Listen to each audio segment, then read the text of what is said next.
Olá pessoal, tudo bem? Seja bem-vindo ao último episódio da série Transformando Erros Tributários em Verdadeiras Oportunidades de Lucro. Essa série foi um sucesso, a gente recebeu muito feedback positivo, muitas pessoas entraram em contato com a gente.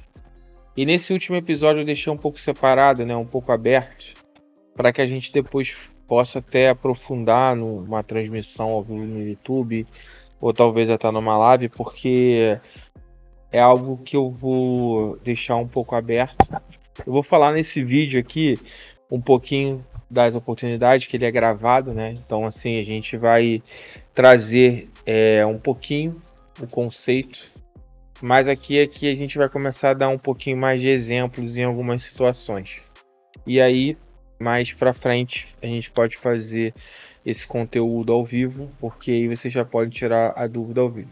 Mas como não tem ao vivo, se você quiser entrar em contato com a gente no WhatsApp e tal, para tirar as dúvidas do que a gente falou já nos episódios e do que a gente vai falar agora. Nesse episódio, a gente vai falar das soluções tributárias práticas por segmento. Então, assim, o que seria esse segmento? Aqui a gente vai falar um pouquinho das estratégias específicas para diferentes segmentos do negócio no Brasil.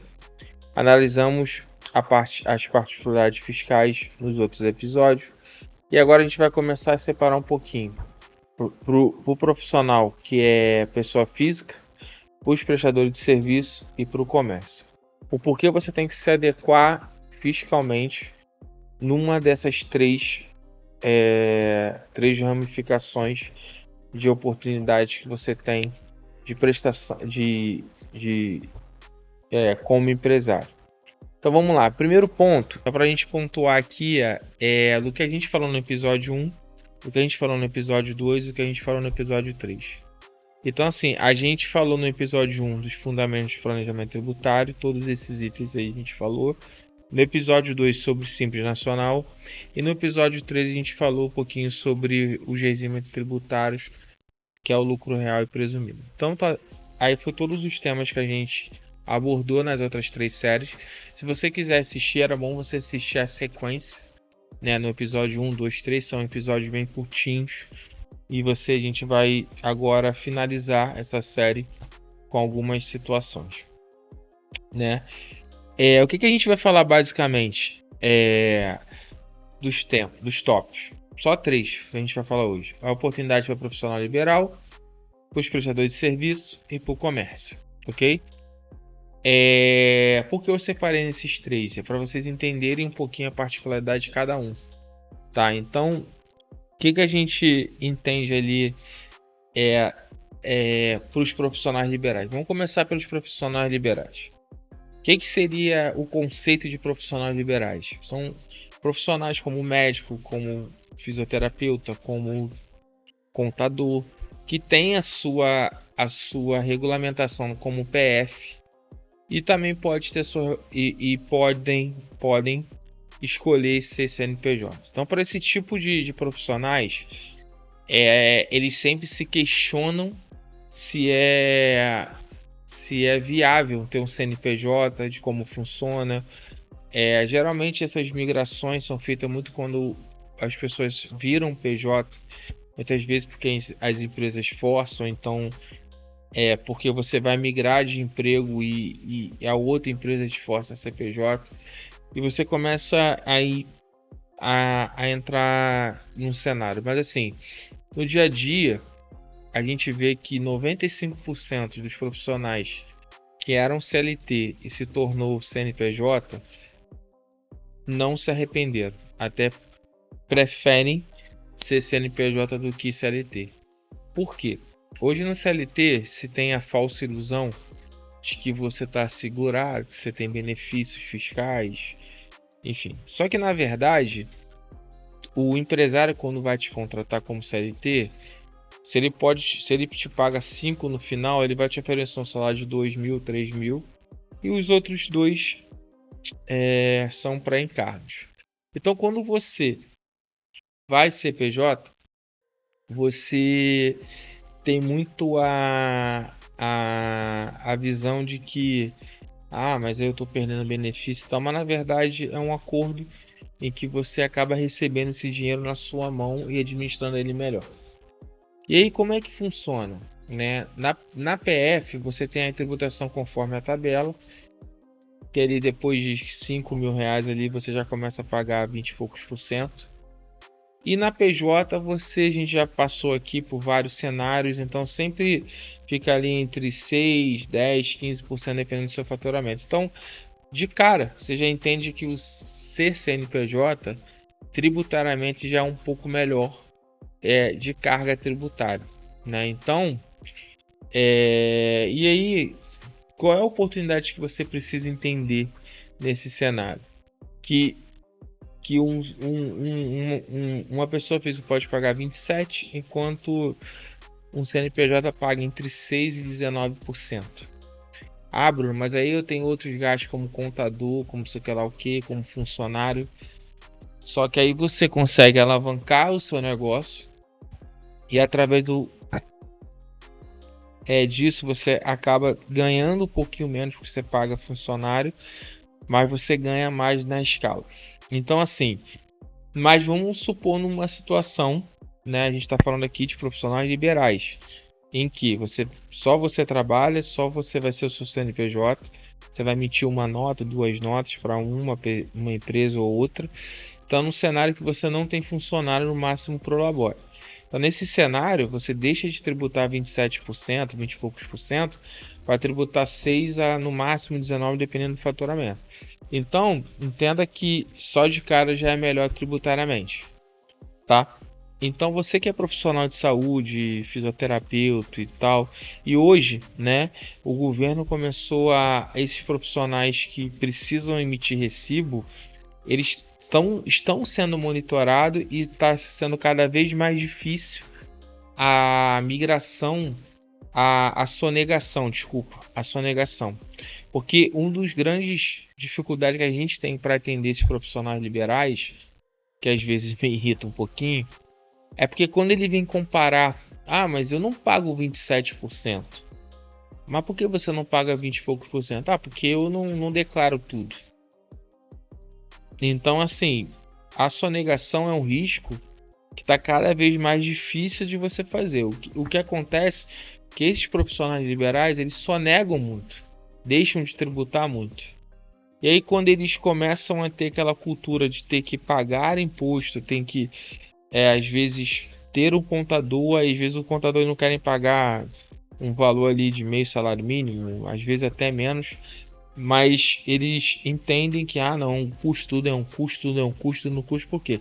Porque a mentalidade dele tá para CLT. Só que se ele entender que o governo come dele do salário, eu quando era CLT pagava 3, 4 mil de imposto, entendeu? Só de renda. Então assim, se ele entender que você está distribuindo isso, pagando o contador, está pagando algumas situações, você como PJ, você pode comprar um carro mais barato, você tem plano de saúde mais barato. Então só isso já paga a contabilidade teoricamente e já te eleva a um nível de você ter um ganho tributário e receber esse dinheiro na mão. Quando as empresas fazem esse acordo de PJ, o que elas fazem? Ela pega o fundo de garantia, 13º e tal, e te paga aquilo por mês, né? E às vezes até com um ágio, porque para ela é vantagem e para você começa a administrar o seu dinheiro, entendeu? Então quando você começa a administrar o seu dinheiro, você não precisa ficar preso com 8% no fundo de garantia, dependendo da liberação, não sei o que lá, o que você pega empréstimo consignado. Então assim, você tem uma liberdade muito grande. Então aqui no Profissional Liberais tem dois grandes mercados, tá? Que às vezes eu estou falando aqui e está misturando um pouco os dois, mas vamos lá. Você tem os que trabalham em empresas e viram de CLT para PJ, que são os PJinhas, e você tem os que já são profissionais liberais, que é médico, fisioterapeuta e tal, que já faz esse serviço, que emite recibo e que sempre se pergunta se é melhor CNPJ, tá? Então, para esses dois casos, 95% das vezes as pessoas que migram por CNPJ não se arrependem. Lembrando que às vezes na PF você tem o carnê-leão, pode abater algumas despesas, mas mesmo assim a tributação é muito menor, ok? Oportunidades para os prestadores de serviço. Então a gente falou um pouquinho ao longo dessa série toda. A gente falou sobre o anexo do Simples Nacional, a gente falou sobre lucro presumido, a gente falou sobre o lucro real. Então, assim, se você é prestador de serviço e está no Simples Nacional, o que você tem que ter atenção? Você precisa ter atenção para aquelas atividades que você faz e você acaba emitindo 100% como serviço. Ou seja, a gente já fez um trabalho de escola, como eu falei aqui, em que ela emitia livros e tal. Vou emitir aqui. Meu pai era um que emitia todo. Ele trabalha com segurança eletrônica, então todo o serviço que ele fazia, ele emitia 100% de serviço. E você consegue emitir parte como produto e parte como serviço. Isso te dá uma economia de diferença de 3%, 4% em cima do que você está faturando. Então, assim, se você é prestador de serviço e você olha para o seu negócio e você vê que tem coisas que você pode tributar de uma maneira, são atividades diferentes, fique ligado. Ou como venda de produto, ou até mesmo dentro do serviço. Se você está prestando serviço de consultoria e entenda que o teu público está mais voltado para treinamento é 6% de imposto. O consultoria é 16% de imposto, simples. Se você é prestação de serviço, está no lucro real ou presumido, né? Atenta-se a questão da mão de obra, né? De tentar olhar para o teu negócio e saber, mas será que eu preciso ter uma limpeza interna? Será que eu preciso ter um administrativo interno? Será que eu preciso ter uma contabilidade interna? É melhor terceirizar porque eu não pago encargo e aí a terceirização eu consigo às vezes até tomar crédito em alguns casos. Então assim, você tem que olhar para teu cenário, analisar ele friamente e entender que se você é prestador de serviço, você tem muito volume praticamente de mão de obra, né? Porque você presta serviço, você tem, então você tem que olhar muito para a sua mão de obra, para a folha de pagamento. Você tem que olhar para as atividades que você pode separar o seu negócio. Lembra que no último que a gente falou de transferência de margem, você tem que tentar entender se você tem 2, 3 atividades, você consegue separar em 2, 3 empresas e carregar numa empresa as despesas e a outra margem, né, o lucro. Então, assim, fique muito atento a essas oportunidades que surgem dentro da prestação de serviço. E por último, um alerta para você que é prestador de serviço e é atividade de cunho intelectual, você está no anexo 5 que você começa a tributar por 16%. Só que você tem um fator R, tá? Que você consegue tributar com 6%, sendo que você precisa de um custo de folha de 28%, que pode ser seu prolabore. É confuso, é difícil, então se você tiver dificuldade, entre em contato com a gente, que a gente vai colocar. Mas em resumo, se você é prestador de serviço, fique atento ao fator R, fique atento à oportunidade de transferência de margem, fique atento se você está emitindo nota com produto embutido dentro do seu serviço, fique atento a tentar tirar algumas atividades que são iguais, pode estar sendo tributado maior como consultoria e treinamento. Às vezes você pode estar fazendo treinamento e emitindo nota de consultoria e pagando mais imposto. Então fique atento porque é muito importante você saber isso. E por último, vamos falar das oportunidades para o comércio. Bom, comércio quando eu entrei para contabilidade, escritório de contabilidade, foi algo que eu estudei, foi algo que eu comecei a entender como funciona. E aí no treinamento que eu tive lá, ainda era da Sevilha, né, da franquia, e a pessoa falou uma coisa que eu nunca esqueci até o nome da pessoa, mas a gente não esquece o que ela fala, né? Que ela fala que o comércio não é tão difícil como as pessoas pensam, que ele é muito mais organizado, né? Se você for ver, o Cefaz, né? Essa parte de organização de emissão de nota, DANF, ele é realmente muito mais organizado que a prestação de serviço. e ele é por produto, né? Então, assim, quando você é por produto, a tua visão tem que ser um pouco diferente quando você olha para dentro da tua operação. Então, assim, o comércio ele tem diversas oportunidades, às vezes mais do que de redução do que as outras áreas propriamente dito. Então, o primeiro ponto de alerta assim que eu posso falar para vocês é sobre os créditos, né, de ICMS. Então, assim, quando uma empresa do lucro real presumido, ela precisa de crédito de ICMS para bater o valor da guia dela. Então, assim, já começa aqui.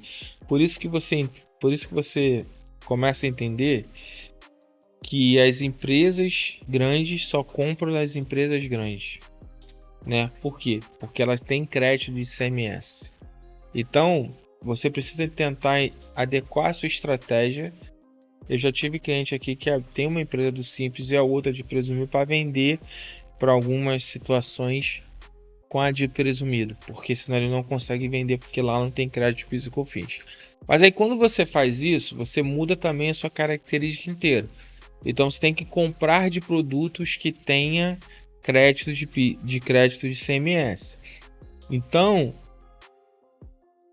você tem que olhar a estratégia que você vai fazer até onde vale a pena. Por exemplo, quando a gente trabalha aqui com confecção, tem dificuldade até de comprar da pessoa que está fazendo confecção emitir nota, porque geralmente é mais caseiro. Então, assim, aí não se suporta essa questão de não ter crédito. Em outros casos, como às vezes em restaurante, ele já compra de supermercado, então provavelmente você pode ter crédito. Então você tem que analisar muito esse tipo de situações para você colocar. Outra situação que você tem que ficar ligado é que se você está no Simples Nacional e você tem inscrição estadual, você paga diferencial de alíquota. O que é diferencial de alíquota? E também no lucro presumido e em outros. Mas o que é diferencial de alíquota? Se eu comprar imobilizado, material para consumo, dentro da minha operação, por exemplo, papel higiênico, essas coisas todas, você tem inscrição estadual e comprar fora do Rio de Janeiro, você pode ter que vir a pagar diferencial de alíquota. Então, por exemplo, carro. Eu já vi que pessoas que compraram um carro tiveram um desconto e quando chegaram ele era de empresa, tinha ICMS e o carro quis cobrar a diferença de ICMS, porque aqui no Rio cobra, você tem diferencial. Por quê? Porque é imobilizado o material para uso e consumo. Então esse é o segundo ponto que você tem que ficar muito atento. De onde você compra as suas mercadorias. O terceiro é a substituição tributária. Existem produtos que são tributados na cadeia, na indústria. E por isso ele já tributa ICMS lá e toda a cadeia tem crédito de ICMS. Então você vê muito isso em farmácia, em restaurante tem também, mas em carro tem PIS, tem esse crédito de ICMS. Ou seja, a indústria que fabrica, ela já paga esse imposto e carrega o crédito, ou seja, você não paga ICMS sobre esses produtos. Livro, por exemplo, é imune se você é uma editora. Então, assim, tem várias situações em que você pode ter ganhos no comércio. Então, se você é uma farmacêutica, você precisa ter uma parte tributária muito forte.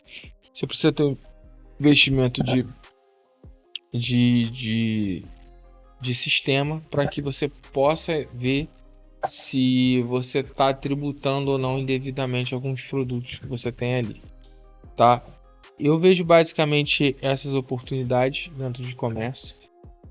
Comércio ele tem muita essa, ele geralmente são operações com a margem muito inferior, o serviço é uma margem maior.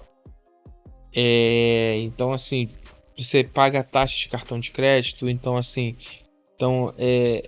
você vê assim, o cara está cobrando o dobro, mas tem vários custos ali que estão embutidos que acabam sufocando a margem. Então você geralmente empresas de comércio, quando faturam muito, elas estão no lucro real muito pela questão dos créditos que ela pode ter de tanto PIS e COFINS de insumo, porque aí você entra tudo que você compra como crédito PIS e COFINS também.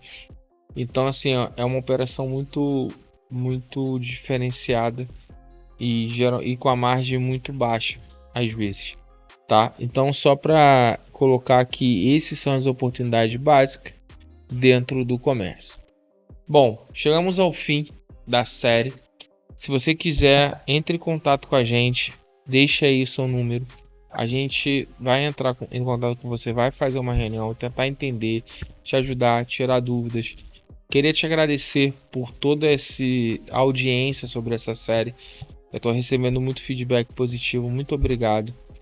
E que isso impacta você, começa você a entender o seu negócio de uma forma melhor e que você consiga entender o valor que a contabilidade pode te dar, que um consultor pode te dar e que ele pode ser teu parceiro para você poder, de fato, alavancar o seu negócio, ter novas oportunidades e transformar essas oportunidades em lucro para você. Então, aprenda a transformar esses teus erros tributários, porque às vezes são erros, em oportunidades de lucro para você. Tá bom? Muito obrigado por toda essa audiência durante todos esses 4 episódios. Volta lá se ficar dúvida, entre em contato comigo, deixa o feedback, é muito importante pra gente, a gente continuar esse trabalho. Comente, deixe o seu recado, deixe o seu like e vamos partir para um novo nível de empresários. Grande abraço, fique com Deus, tchau, tchau.